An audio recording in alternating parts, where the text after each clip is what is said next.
NASA's James Webb Telescope is $10 billion and the iPhone is $1,500.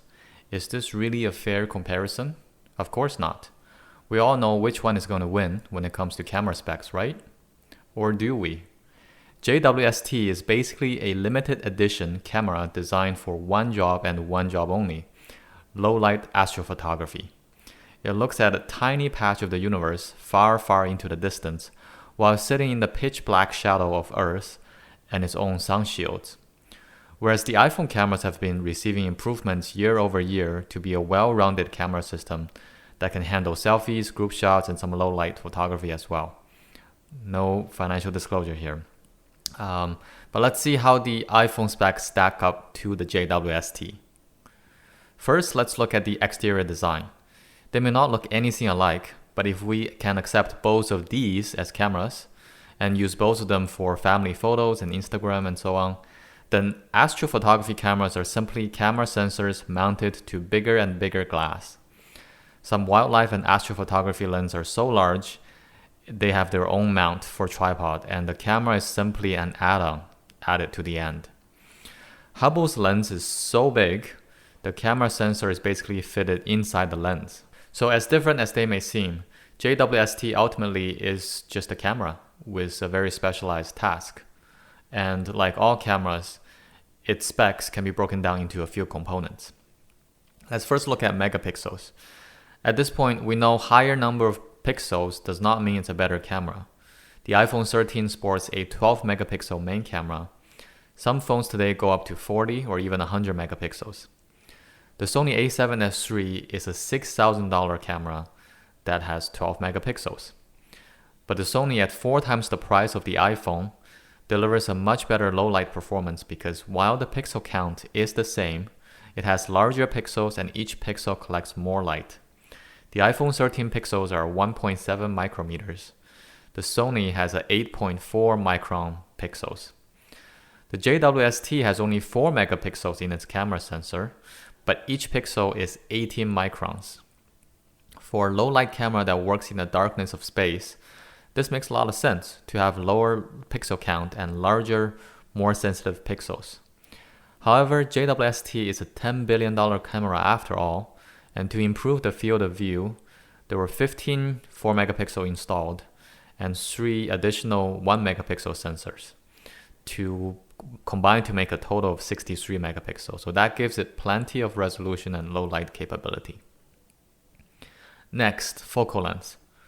Focal length is a camera lens spec that determines how zoomed in your photo looks. iPhone 13 has a 26mm full frame equivalent focal length that provides a typical wide view you see on phone cameras. Large lenses designed to mount on professional cameras that allows you to zoom into the animal in the distance or tiny stars in the sky typically have a focal length of 200mm or more. Here's an example showing longer focal lengths produce a more zoomed in image. A focal length of 400mm or 4 meters on a Sony camera already looks massive. The JWST has a whopping 131 meter focal length, which would be about 500 times the zoom compared to the iPhone. The iPhone's telephoto lens is just no match for the JWST, considering the JWST is about the size of a tennis court. JWST is superb at looking at tiny objects far, far away. The iPhone 13 advertises an aperture of f1.6. The lower this f-stop number, the more light a camera gathers and thus produces a cleaner, sharper image at night. For comparison, f1.8 and f1.2 lenses for mirrorless cameras are usually a couple $1,000s just for the lens itself. This is somewhat deceptive because while f1.6 iPhone camera may have similar light gathering capability as our f1.8 Sony interchangeable lens camera, the amount of bokeh or background blur is nowhere near the same. iPhone uses its chips to computationally produce background blur in the portrait mode, but it's just not the same and not as pleasing as the optical background blur from a high-end camera lens. So is the JWST, with its giant mirror size of 6.5 meters, a f1.2 or even f0.8 lens? If you do the math and calculate its f-stop based on the focal length and aperture size, it is actually a f20 lens. If you think about it, all the Hubble images are tack sharp from center to corner, and there's really no background blur or foreground-background separation.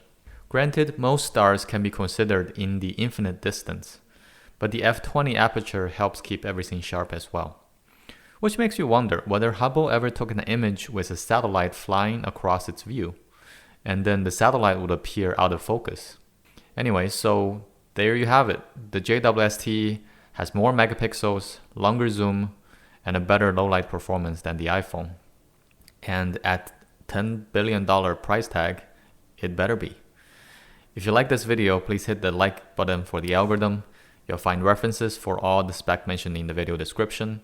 If you have more spec about the JWST or you have more images to share, please put them in the comments down below. Until next time, stay curious.